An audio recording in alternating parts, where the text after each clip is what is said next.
When you wake up every morning, what drives you?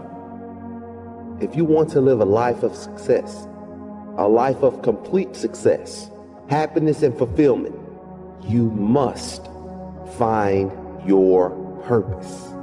You see, if you don't know what your purpose is, if you don't know what drives you, what inspires you, then you have no reason to improve your life. How can you improve your life if you have no reason to improve it?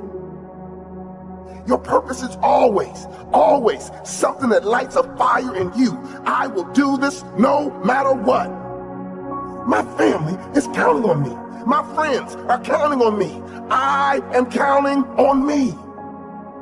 So write down your purpose. Carry it with you everywhere.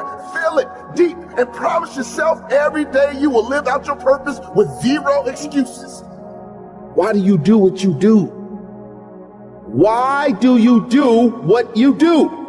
What's the reason? Why do you exist? What is the reason you wake up every day and do what you do? Is it for yourself? Or is it for the people who need you? Is it for the people who took care of you and now they're too weak to take care of themselves? So your why shouldn't be because of you. It should be because the people who need you. It should be because you love them enough to keep fighting. Do you know, and do you not agree, that right now there is someone who has less intelligence than you, started with less money than you, less opportunities than you have, and worst of all, has less passion than you, and they are living their dreams, earning millions, or doing something that you would love to do. Someone has already done and is already doing what you want to do. And no, they didn't fall into a rich family to do so. They were not born lucky. You know you can be more. You can have more, do more, and be more. You know this. You wouldn't be listening otherwise. See, a lot of people, they're gonna tell you not to fight for your dream because they didn't have the strength to fight for their dream. Make the decision today that I'm not doing this for a check. I'm not doing this for a house. I'm not doing this for a car. I'm doing this for my purpose. When you can't go a day without thinking about it. When you dream about it, wake up thinking about it and can't rest until you conquer it. When you don't mind sacrificing because of it. When nothing is greater than knowing you can conquer it. When you don't need the alarm clock to wake you because it's fueling every part of your soul, then you know your purpose.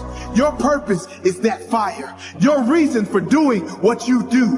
Why do you do what you do? Why do you want that success so bad? What is the fuel to your fire? Find your why. Your why will pull you up when you feel like you don't have the strength to get up anymore. Your why will keep you fighting when everyone else thinks you are out for the count. Why? Who are you fighting for? What drives? Is your purpose your family? Is it to prove the doubters wrong? Is it to prove yourself right? What is your purpose? Write down your purpose. Carry it with you everywhere. Feel it deep and promise yourself every day you will live your purpose with zero excuses.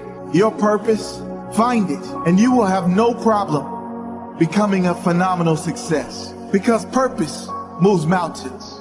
It moves mountains and opens up doors that didn't exist. It gives you the fire that you need to burn down the world of limitations.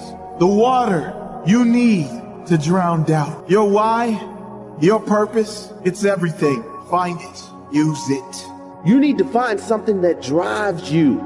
Something that no matter what happens, this part of you does not change. This drive in you does not change. This purpose never dies. No matter how many times life knocks you down, your purpose pulls you up every time. This is the reason I will fight for my dreams. This is the reason I will not take no for an answer. You know you can be more. You can have more, do more, and be more. You know this.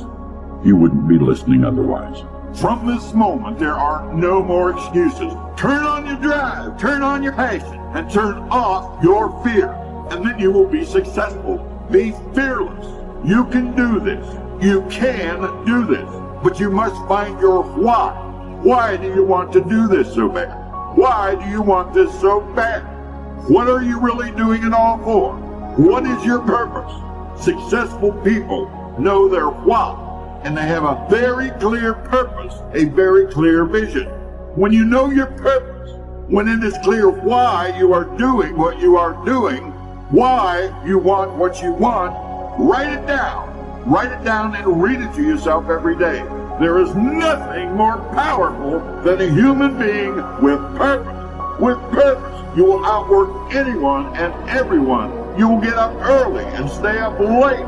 You will give more, do more, and become more. You will not give up when things go against you, which they will. You will fight on. Fight for your purpose, for your goals, for your dreams. Say it to yourself every day. From now on, regardless of the circumstances, I will achieve my dreams. I will achieve my dreams. I will, regardless of any circumstances. Nothing will stop me. People say you can't change your career at 30. That's when you're meant to be settling down. You can't change your career at 35. You should have had it figured out by then. Oh my God, you're not married at 38? What the hell are you doing with your life? Who comes up with this stuff? I have no idea. But this stuff plagues so many people that I speak to. So many people open up to me and say, Jay, I just don't know how to change. Is it possible? What do you think this guy was before he became who he is? He used to be a PE teacher, right? Sports teacher at a high school. How about her? She was a telemarketer for 2 weeks. How about her? She applied to be a funeral director. It's incredible. What happens in society is that we're clouded by the noise of family expectations, the noise of our parents, the noise of our brothers and sisters' expectations. I grew up in a family where you could either be a doctor, a lawyer, or a failure, right? Those were my 3 options. Anything else would just count me as a failure. I would have failed. So basically I failed, right? I'm standing up here in front of you all as a failure. I lived as a monk for 3 years. I committed career suicide. I turned down 2 amazing corporate job offers when I graduated from business school. I shaved my hair, I wore robes, and lived out of a gym locker for 3 years. And I did that because I thought I was going to do something meaningful, help impact the world. And it was one of the best experiences of my life. But more than becoming a monk, what that trained me to do was drop out of the rules. People told me, if you come back in 3 years, you'll never get a job. They told me, if you become a monk, people are going to think you weird forever. No girl's ever going to talk to you. People told me, they were like, well, when you come back to real life, like, will you even be able to talk English? Like, people were just really weirded out. I'm just like, okay, I think monks speak English.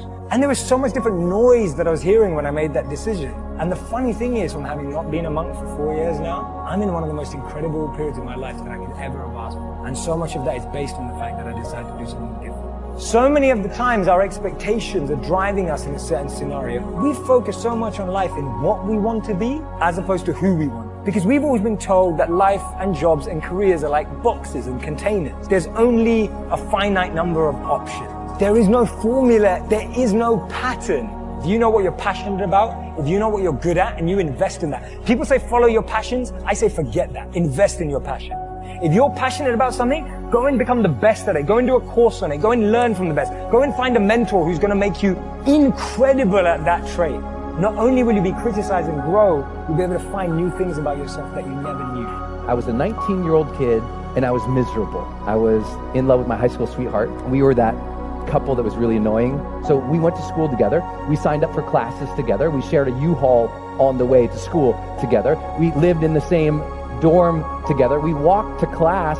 We walked to breakfast in the morning and walked to class. I mean, we were just joined at the hip, and we were completely crazy infatuated in love. And then halfway through the first year of college, she discovered beer and other boys on the same night, and she cheated. I completely fell apart. I stopped going to class. I barely ate anything, certainly nothing healthy. I stopped studying. I just stopped caring about the world. Literally couldn't get out of bed. And I never thought about it until years later. Reading changed my life because I was still reading. It was one thing that's brought me through everything. And I happened to pick up the school newspaper, and I opened it up, and there was this full-page ad.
It was this perfect white sandy beach, turquoise water, big green palm tree. And across the top of the ad, it said, escape. Students needed for summertime jobs in the Dominican Republic. So I escaped. I went down there, and one night, my friend Kevin and I, we hopped into a car after dropping off a client.